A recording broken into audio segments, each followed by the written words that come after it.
സന്തോഷം ഒന്ന് സിറിയയിൽ പോകണ്ടേ, സിറിയയിൽ പ്രശ്നം ഉണ്ടായ പോകാറുണ്ടായ സമയത്ത് സിറിയയിൽ ഇപ്പോൾ ഞാൻ സന്തോഷം സംസാരിക്കും. സന്തോഷം തോന്നിയൊരു കാര്യമുണ്ട്. അതായത് പലപ്പോഴും നമുക്കവിടെ ഡോക്ടർമാരെന്നുള്ളതല്ല, അവിടെ ഒരു മെഡിക്കൽ വിജ്ഞാനമുള്ള ഒരാളിനെ കാണുന്നത്. ചിലപ്പോൾ ഒരു പഴയ ഏതെങ്കിലും ഒരു പരിചയമുള്ള കോമ്പൗണ്ടർ ആയിരിക്കും ഉണ്ടാകുന്നത്.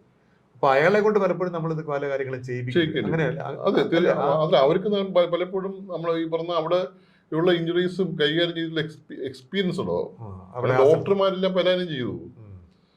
അവിടുത്തെ സിറ്റുവേഷൻ ടോട്ടലി ഡിഫറെന്റ് ആണ്. ഇവിടെ ആർക്കും പുറത്തു പോകാൻ പറ്റത്തില്ല. ഇവിടെ മരിച്ചു പോകുന്നത്, അകത്ത് ബോംബിട്ട് മരിച്ചു ചെറിയെന്ന് യുദ്ധം തുടങ്ങുമ്പോൾ തന്നെ എല്ലാവരും പോയി. അവിടെ ആരുമില്ല. ഡോക്ടർമാർ പൈസ ഉള്ളവരൊക്കെ പോവാം. അപ്പൊ നമ്മള് യൂറോപ്പിലേക്ക് എല്ലാവരും കൂടെ പോകും. പിന്നെ ചെറിയ കോമ്പൗണ്ടർമാര് വരുന്നുണ്ട്. അപ്പൊ അവര് പഠിപ്പിക്കേണ്ടി വരും. അപ്പൊ ഓരോ യുദ്ധത്തിനും അതിൻ്റെതായ സ്ഥലത്തിന്റെ അപ്പൊ അങ്ങനെയുള്ള ആക്ച്വലി ഈ അവിടെയുള്ള എക്സിസ്റ്റിംഗ് ആയിട്ടുള്ള മെഡിക്കൽ കമ്മ്യൂണിറ്റിയെ ട്രെയിൻ ചെയ്യുക എന്നുള്ള ഒരു ജോലിയും ഇങ്ങനെയുള്ള യാത്രകളുടെ ഡെഫിനറ്റ്ലി ഉണ്ട്. ഇതിനകത്ത് മുഴുവൻ ട്രെയിനിങ് ആണ്. നമ്മൾ ഈ കൊടുക്കുന്ന മുഴുവൻ അവരുടെ ട്രെയിനിങ് ആണ്. ഇപ്പൊ ഒരു പുതിയ ഏറ്റവും നല്ലത് അൾട്രാസൗണ്ട്. ഇപ്പൊ അൾട്രാസൗണ്ട്, ഒരു ഹാൻഡ് ഹെൽഡ് അൾട്രാസൗണ്ട് എന്ന സംഭവം കയ്യിൽ പോക്കറ്റിൽ കൊണ്ട് നടക്കാൻ പറ്റുന്നതാണ്. നമ്മൾ മൊബൈലിൽ ഫിറ്റ് ചെയ്ത് കാണാൻ പറ്റും. ഭയങ്കര യൂസ്ഫുൾ ആണ്. പ്രത്യേകിച്ച് ഭയങ്കര യൂസ്ഫുൾ. നമ്മളിപ്പോൾ ന്യൂമോതൊറാക്സ്, ഹീമോതൊറാക്സോ, വൈറ്റിലെ ബ്ലീഡിങ്ങോ, ഈ പറഞ്ഞ ഫോറിൻ ബോഡി ഐഡന്റിഫിക്കേഷനോ, അങ്ങനെ എന്ത് കാര്യവും നമുക്ക് ചെയ്യാൻ പറ്റുന്ന വളരെ ഹാൻഡി ആയിട്ടുള്ള ഭയങ്കര യൂസ്ഫുൾ ആയിട്ടുള്ള ഒരു സംഭവമായിരുന്നു. ഈവൻ വാസ്കുലർ ഇഞ്ചുറി കണ്ടുപിടിക്കാം, നെർവ് ഇഞ്ചുറി കണ്ടുപിടിക്കാം. ഇപ്പോൾ ഈ വാർ അൾട്രാസൗണ്ട് എന്ന് പറയുന്ന അല്ലെങ്കിൽ എമർജൻസി അൾട്രാസൗണ്ട് തന്നെ വലിയൊരു സംഭവമാണ്. അപ്പോൾ നമ്മളത് ഇത് പഠിപ്പിക്കുകയാണ്. ഒരു വലിയ 3 ദിവസത്തെ കോഴ്സായിട്ട് ഇവരെ പഠിപ്പിക്കും. ഈ വാസ്കുലർ സ്റ്റെൻഡിങ്, വാസ്കുലർ ഇഞ്ചുറീസ് എങ്ങനെ, വാസ്കുലർ ഇഞ്ചുറീസ് ഉണ്ടായി രക്തക്കുഴലിൽ പൊട്ടിക്കഴിഞ്ഞാൽ, ഒന്ന് ഇവിടെ യുക്രൈനിലെ ഒരു പ്രശ്നം വെച്ച് കഴിഞ്ഞാൽ അവര് ഞാൻ ഇപ്പോ തിരിച്ചു വന്ന് ഇപ്പൊ 3 വർഷം. അപ്പോൾ അവിടെ ഈ പറഞ്ഞ എല്ലാവരും ഈ പറഞ്ഞ ടൂർണിക്ക് എന്ന് പറഞ്ഞ നമ്മൾ ഈ പറഞ്ഞ ഈ മുറുക്കി കെട്ടുക എന്ന് പറയുന്നുണ്ടോ, ബ്ലീഡ് ചെയ്യാതിരിക്കുക. ചെറിയൊരു മുറിവുണ്ടായാലും മുറുക്കി കെട്ടുക. എന്നിട്ട് ഇത് ഊരുന്നപ്പോഴാ ഇവന് ശരിക്കും ഹോസ്പിറ്റലിൽ എത്തുമ്പോൾ ചെറിയ ഹോസ്പിറ്റലിൽ നമ്മൾ റിമൂവ് ചെയ്യത്തില്ല.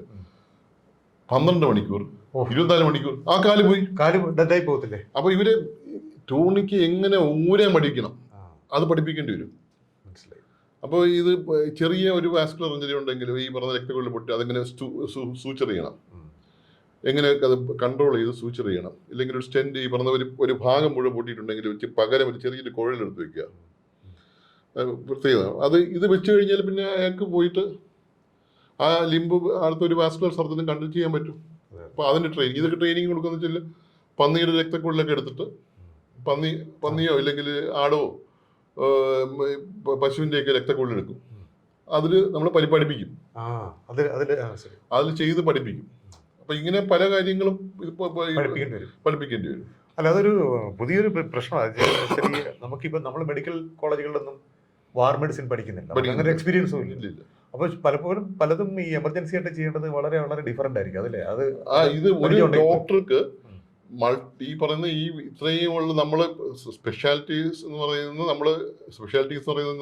നമ്മുടെ സാധാരണ സിവിലിയൻ ലൈഫിന്റെ ആവശ്യങ്ങൾക്ക് വേണ്ടിയിട്ടാണ് ഡോക്ടർമാർ ഇങ്ങനെ സ്പെഷ്യലൈസ് ചെയ്തിരിക്കുന്നത്. വാർ എന്ന് വെച്ച് കഴിഞ്ഞാൽ ഡിഫറെന്റ് ഇഷ്യൂ ആണ്. അപ്പൊ അതിനു വേണ്ടി ഒരു സ്പെഷ്യലൈസ്ഡ് ആയിട്ടുള്ള ഡോക്ടർ വേണ്ടി വരും, നഴ്സുമാർ വേണ്ടി വരും. ആക്ച്വലി അതാണ് യുഎന്റെ കീഴിൽ സന്തോഷം ചെയ്തുകൊണ്ടിരിക്കുന്ന ഇപ്പോഴത്തെ പ്രധാനപ്പെട്ട ഒരു പരിപാടി ഇതാണ്. മാത്രമല്ല ഇതുപോലെ ലോജിസ്റ്റിക്സ്, മരുന്നുകൾ എത്തിക്കുക, ഈ ബാക്കിയുള്ള സംഭവങ്ങൾ എങ്ങനെ എത്തിക്കുക, വെള്ളം, ഈ പറയുന്ന ഏറ്റവും പ്രധാനപ്പെട്ട ഇപ്പൊ എന്നോട് ചോദിച്ചു കഴിഞ്ഞാൽ ഇവിടെ അത്യാവശ്യം വേണ്ടത് എന്താണ്, നിങ്ങൾ എന്ത് മരുന്നാണെന്ന് ചോദിച്ചു കഴിഞ്ഞാൽ ഞാൻ മരുന്നല്ല വേണ്ടത്, നല്ല കുടിക്കാനുള്ള വെള്ളം.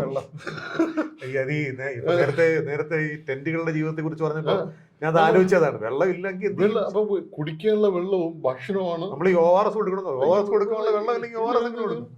ഈ ആൾക്കാർ മുഴുവൻ 30% ആൾക്കാർക്ക് ഡയറിയാണ്. അത് തന്നെ മോർട്ടാലിറ്റി കുറയ്ക്കല്ലേ. ഇപ്പൊ ഇത്രയും 1 വർഷമായിട്ടുള്ള മാൽന്യൂട്രീഷൻ, അതിന് പുറത്ത് ഡയറിയും മാൽന്യൂട്രീഷ്മെന്റും കൂടെ ചേർന്ന് നിൽക്കുകയാണ്. ഭക്ഷണം 1 വർഷമായിട്ട് ഈ മാൽന്യൂട്രീഷനും 1 വർഷമായിട്ട് വെള്ളവും ഇല്ലാതെ ഈ ഡയറി അടിച്ച് കിടക്കുന്ന ആൾക്കാരുടെ ഇടയിലാണ് പിന്നെ കൊണ്ട് പോകുമ്പോഴുന്നത്. അവരാണ് പിന്നെ ഇഞ്ചേർഡ് ആയിട്ട് തലയും കൈയും ഒക്കെ പൊട്ടി മുറിഞ്ഞും ഒക്കെ ഹോസ്പിറ്റലിൽ വരുന്നത്, അവിടെ കിടന്ന് മരിക്കുന്നത്. ഇതാണ് അതിന്റെ ഒരു പദ്ധതി. ടോട്ടൽ നമ്മൾ ഈ പറഞ്ഞ അൺകോംപ്രിഹെൻസിബിൾ ആണെന്ന് നമ്മൾ ഈ പറഞ്ഞ ഇങ്ങനെയൊക്കെ ചെയ്ത് എന്ത് കാര്യം എന്നൊക്കെ ആലോചിച്ചു. പക്ഷെ അത് ആൾക്കാരങ്ങ് ചെയ്യുകയാണ്. ഈ പറഞ്ഞ ഞാൻ നേരത്തെ പറഞ്ഞ ഈ പറഞ്ഞ ഇത് ഒരു ജനോസൈഡ് നടത്തുന്നവരെ സംബന്ധിച്ചിടത്തോളം അവർ സ്വമേധയെ അവര് ഈ കൊല്ലപ്പെടാൻ പോണ ആൾക്കാർ എങ്ങനെ ജീവിക്കുക എന്നുള്ള അവരുടെ പ്രശ്നമേ അല്ല, അവരുടെ പ്രശ്നമല്ല. അവരെ സംബന്ധിച്ച് ഈ അവസാനത്തെ ആളും എനിക്കിത് ഇങ്ങനെ ഒരു സിമിലർ ആയിട്ടുള്ള സംഭവം ഞാൻ ആകെ വായിച്ചിട്ടുള്ളത് ഈ ന്യൂസിലാൻഡിലെ മവോറീസും മോറിയോറീസ് എന്ന് പറഞ്ഞ 2 വിഭാഗം ഉണ്ടായിരുന്നു. അവരുടെ ഒരു മോറിയോറീസിനെ അവർ എക്സ്റ്റർമിനേറ്റ് ചെയ്തു. മവോറീസ് ഒരു മെയിൻലാൻഡിൽ വന്നിട്ടുള്ള ചാത്തം ഐലൻഡ്സ് എന്ന് വന്നിട്ടുള്ള വിഷയമാണ്. ചാത്തമില്ല, അത് കംപ്ലീറ്റ് എക്സ്റ്റർമിനേറ്റ് ചെയ്തു. ആ ഒരു മോറിയോറീസ് ഇവർക്ക് ഭക്ഷണം കൊടുക്കാന്ന് പറഞ്ഞു, ഇവരുടെ റിസോഴ്സ് ഷെയർ ചെയ്യാന്ന് പറഞ്ഞു, ഇവർക്ക് വേണ്ടി കൃഷി ചെയ്ത് കൊടുക്കുക എന്ന് പറഞ്ഞു. ഇതൊന്നും കേൾക്കത്തില്ല. ഇവരെല്ലാം പിറന്ന രാത്രിക്ക് രാമനെ അടിച്ചു ഓടിച്ച് കാട്ടിനകത്ത് കയറി കാട്ടിനകത്ത് പോയി ഓരോരുത്തരെയും തിരഞ്ഞു പിടിച്ച് കൊന്നു തീരുന്ന അവർ മുഴുവൻ എക്സ്റ്റർമിനേറ്റ് ചെയ്തു. ഒരു 18th സെഞ്ചുറി നടക്കുന്ന കാര്യമാണ്. അപ്പൊ അതിനു മുമ്പ് നമ്മള് ഹ്യൂമൻ ഹിസ്റ്ററി എടുത്ത് നോക്കുമ്പോൾ ഈ പറയുന്ന ഇത് അതുപോലെ ഇത് അതിനെക്കാട്ട് ഭീകരമാണ്. ഇത് ആരും മറ്റേത് നമ്മൾക്ക് ഈ പറഞ്ഞ ഒരു ഫസ്റ്റ് വേൾഡ് വാർ കഴിയുമ്പോഴേക്കും ഈ പറഞ്ഞ മീഡിയ ഒക്കെ ഭയങ്കര ഒരു പവർഫുൾ ആയിട്ട് ചെയ്യുന്ന ആൾക്കാരെ ഈ പറഞ്ഞ ലോകം മുഴുവൻ വെറുക്കാനും അവരെ ഐസൊലേറ്റ് ചെയ്യാനും ഒക്കെ ആയിട്ട് എല്ലാവരും തീരുമാനിക്കുമല്ലോ. അതിനെ ഒരു പേടി വാസ്തവത്തിൽ എല്ലാ രാജ്യങ്ങൾക്കും ഉണ്ടായിരുന്നു. അത് മറികടന്ന് കളഞ്ഞു. ആ US ഇസ്രയേലിന്റെ കൂടെ നിൽക്കുന്നതും ഇസ്രയേൽ ഒരു പ്രോക്സി വാറാണ് കണ്ടക്ട് ചെയ്യുന്നത്, അമേരിക്കയാണ് ബേസിക്കലി അവരതാണ്. അവിടെ ഈ പറഞ്ഞ ജൂതന്മാരൊന്നും അങ്ങനെ പറയാൻ പറ്റത്തില്ല. നമ്മൾ ഈ പറഞ്ഞ ജൂതന്മാരെ കൊന്നു എന്നൊക്കെ പറയുമല്ലോ, ജൂതന്മാരെ മുഴുവൻ കൊന്നു ഈ പ്രശ്നം. അങ്ങനെ സയനിസ്റ്റ് ഏത് സ്ഥലത്തും ഈ എക്സ്ട്രീമിസ്റ്റ് ഉണ്ട്.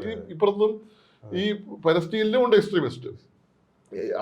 ഈ സൊല്യൂഷനിൽ എത്താതെ പോകുന്ന വെച്ച് കഴിഞ്ഞാൽ അറാഫത്തിന്റെ കാലഘട്ടത്തിലൊക്കെ ഈ പറയുന്ന ഒരു ടോക്കിംഗ് ടേംസിലായിരുന്നല്ലോ. ഒരു ടേബിളിന്റെ അപ്പുറത്തും ഇപ്പുറത്തും ഒന്ന് സംസാരിക്കാൻ പറ്റുന്ന നിലവാരത്തിലായിരുന്നു 2 പേരുടെയും ലീഡേഴ്സൊക്കെ. അവിടെ നിന്ന് മാറിയെന്നതോടുകൂടി ടോക്കിംഗ് ടേംസ് അല്ലാതായി.